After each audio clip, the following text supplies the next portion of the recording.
that, because let's be real. On the old WNBA front, this is the most relevant the league is going to be for the next couple of weeks. Because we can be honest, during a couple of weeks, Caitlyn Clark is out injured. Doesn't matter what happens. Does not matter what happens. No one cares. To a quad.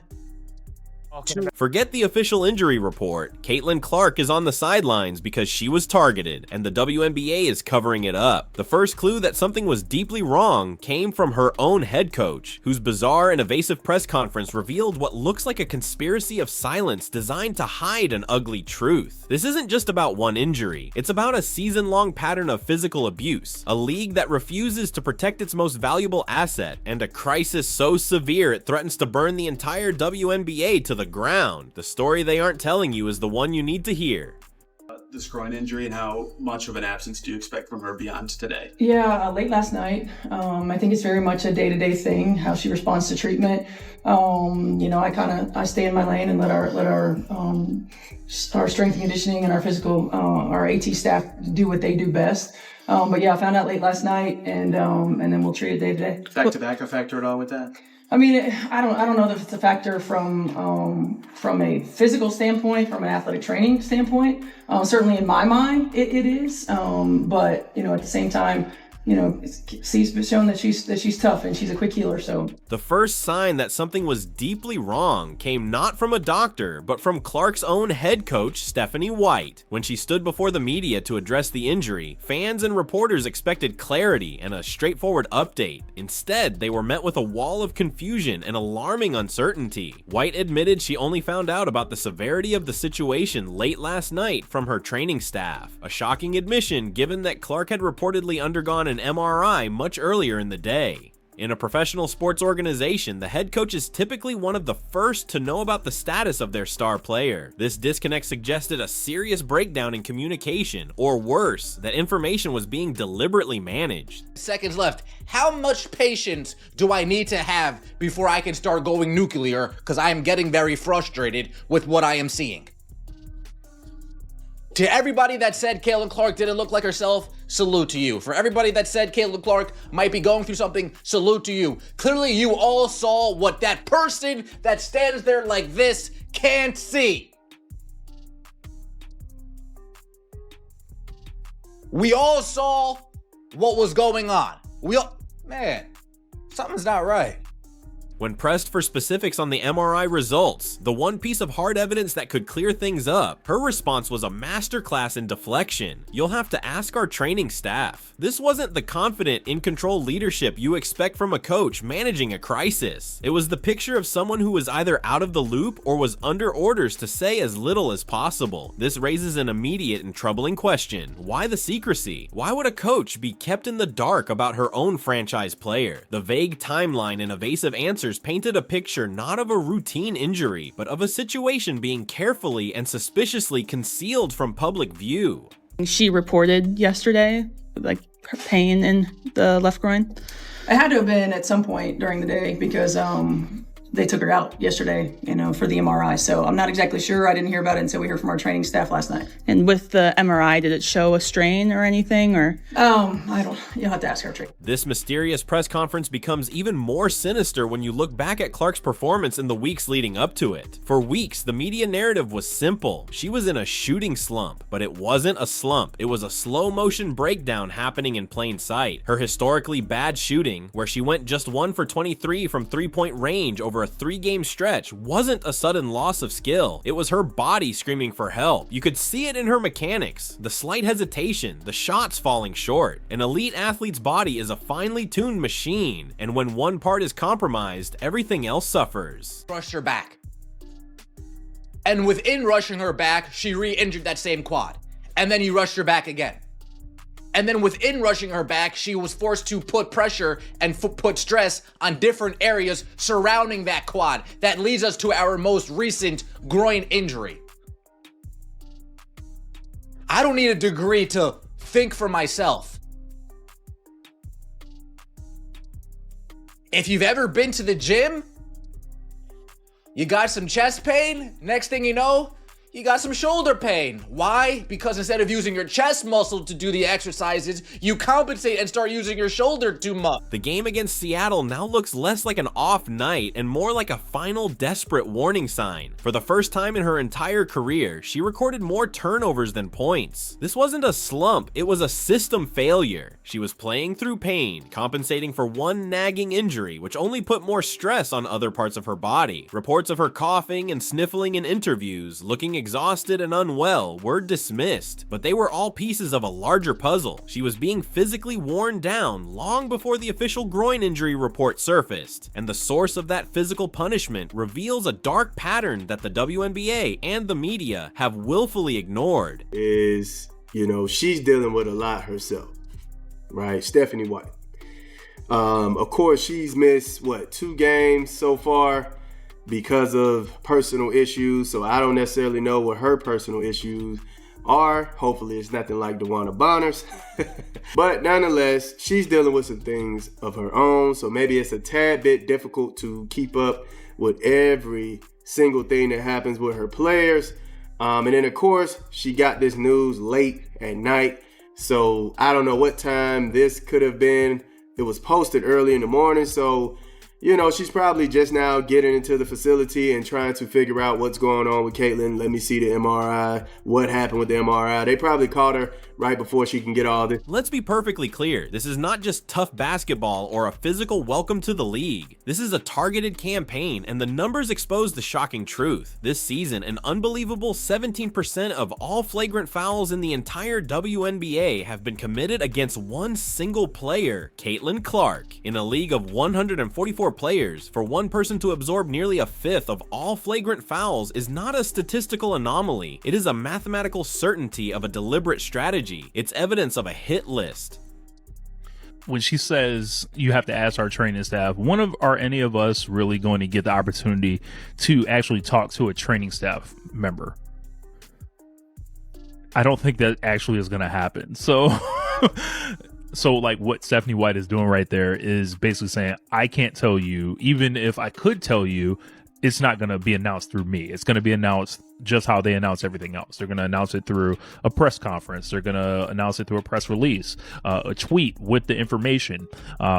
These organizations are very private, especially with, the injury information, because people go crazy. The evidence is not just statistical, it's visceral. We all saw Kennedy Carter's blindside body check, an off-ball assault that had nothing to do with basketball. We watched the Chicago Sky systematically hunt her, with Angel Reese celebrating a hard foul on Clark as a badge of honor. And we all witnessed the most damning sequence of all against Connecticut. She was deliberately poked in the eye by JCS Sheldon, and while still reeling, was immediately blindsided by a devastating shove from Marina Mabrey. Each incident, viewed in isolation, was ugly, but viewed together, they form an undeniable pattern of targeted aggression designed to intimidate, injure, and neutralize the league's most valuable player. The most shocking part isn't even that the attacks happened, it's what happened next. Caitlyn Clark does not need to play another game until she's completely 100% healthy.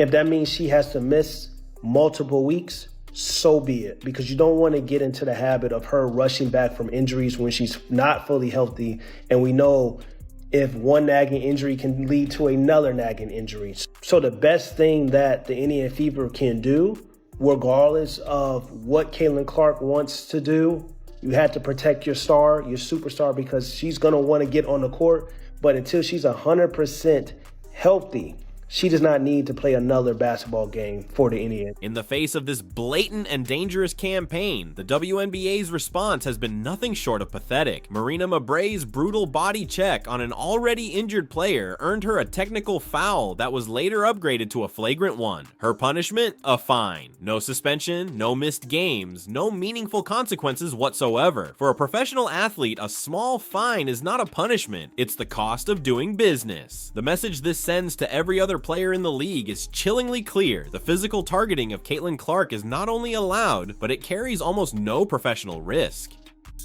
Real talk, a lot of y'all reckon she coming for him. At the end of the day, y'all can't stop nothing, bro. Y'all trying to beat her up and bruise her up and take her out the game and injure her, bro. We know what the motive is, dog.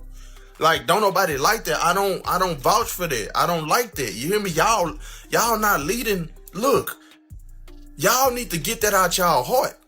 Cause that's some deep demonic stuff. The way y'all thinking and how y'all moving and having y'all little meetings and all of that and wanna plot against this woman and her teammates that have her back. Y'all better leave her, Sophie Cunningham. This blatant refusal to protect its most important asset is an act of gross negligence. By failing to issue significant suspensions, the league has given a green light for this aggression to continue. They are creating an environment where their biggest star is a walking target, and her attackers are implicitly encouraged to continue their dirty work. In any other major sports league, from the NBA to the NFL, there are unwritten rules and official sanctions to protect superstar players, not out of favoritism, but because it's smart business. The WNBA, however, seems more interested in placating the jealousy of veteran players than in securing its own future. And as the league sits on its hands, the one group of people who see everything are reaching their breaking point.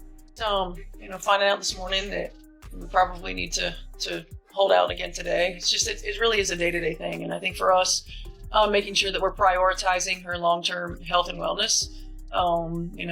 It's anybody who's had some of these types of injuries understand that sometimes it's a process. She's a quick healer, and she's been doing everything that she can to get back on the floor. So, we just want to make sure that we're hypersensitive to the big picture. The fan reaction has been swift, furious, and unified. Social media has exploded with outrage, with thousands of fans calling for Clark to abandon the WNBA entirely. The sentiment is no longer just frustration, it's a full-blown revolt. Fans are openly encouraging her to take her talents to Europe, where her skills would be celebrated rather than assaulted. One viral comment captured the mood perfectly. If Caitlyn Clark quits the WNBA, I won't blame her. I'll applaud her. Let the league sink. This isn't just empty talk from a few angry fans. It's a reflection of a massive audience that feels betrayed by the league. But I'm gonna keep saying it. Something is going on. I don't know what it is, man, but that's uncalled for. And we can see it. I don't know if we need to look into the committee with the higher up player, the veteran players. I don't know what we need to look at, but we need to look somewhere because this anger is backed by cold, hard numbers that should terrify the WNBA front office. When Clark was out with her previous injury, national TV ratings for the league plummeted by a staggering 55%, from over 1.8 million viewers down to just 847,000. Indiana Fever ticket prices crashed by 47%. The WNBA is more financially dependent on a single rookie than any sports league in modern history. She is the pillar holding up their entire financial future, from media rights deals to merchandising. Yet with their inaction, the league itself is taking a sledgehammer to that very pillar. They need her for their survival, yet they are fostering the very environment that is driving her and her millions of fans away. Let's look at the WNBA and Caitlyn Clark. Who is set to make WNBA players more money? Is it Angel Reese, the author of the Me Bound? The Me Bound that she's now going to copyright, and she's trying to get all the rights to it so she can glorify the Me Bound? Basically a made-up stat for someone who can't hit layups? No, it's not Angel Reese. Does Angel Reese help add to the legend that is Caitlyn Clark? For sure. Caitlyn Clark is going to print money While the fans are screaming for accountability, the very people who are supposed to hold institutions to account, the mainstream sports media, have been bizarrely and deafeningly silent. The same media apparatus that rode the Caitlyn Clark effect to record ratings, clicks, and endless content has almost completely ignored the Caitlyn Clark targeting effect. They will publish countless articles celebrating her jersey sales and the viewership numbers she brings in, but they refuse to seriously investigate or cover the systematic physical abuse she faces on the court every single night. It is no secret that Caitlyn Clark has been struggling in her shooting since coming back from injury. She had that big game right after the initial leg injury where they played the Liberty, they beat the Liberty. She had 30-something, Sabrina had 30-something. It was a fantastic game. But since then, she has been really struggling from the field. There's been reports of her maybe having her migraine issues again. There's been reports of her in interviews, she's been coughing a lot and kind of sniffling, was she sick? And now she is out for tonight's game because of a groin injury. And even in her post-game interview the other night, she said, it felt good coming out of my hands, and then it just wasn't going in. Like, they feel good. They feel like typical Caitlyn Clark shots. She doesn't feel like anything is different, but then they just weren't going in. And then we saw this at the end of the game the other night. Almost looked like it was her leg and ankle again. She gets up. And mid-court, and Erica Wheeler comes and helps her. She's doing some stretching. We're like, oh, is it the ankle? This isn't just poor journalism, it's outright hypocrisy. When legitimate concerns about her safety are raised, they are often dismissed by analysts as fans wanting special treatment or not understanding the physicality of the game. This was never about special treatment. This is about asset protection and basic player safety. Tiger Woods wasn't just protected because he was special. He was protected because the PGA Tour understood that you must secure your generational talents to secure the future of the sport. The media's silence is a form of complicity, a cowardly choice to maintain access to the league rather than report the ugly truth. They are allowing the WNBA to avoid a crisis of its own making, and in doing so, they are failing both Clark and the fans. Clark missing significant time. I would assume that the WNBA is still on track to make pesos, which is great. That's great. But if that happens, there's going to be an expectation to maintain it. There will be an expectation to figure out a way to turn this monetized turd into actual dollars. It's kind of hard to do that when the only star in your league is constantly on the bench. And one of the potential reasons that she's constantly on the bench is because of the increased physicality that she's forced to deal with every time she's on the court.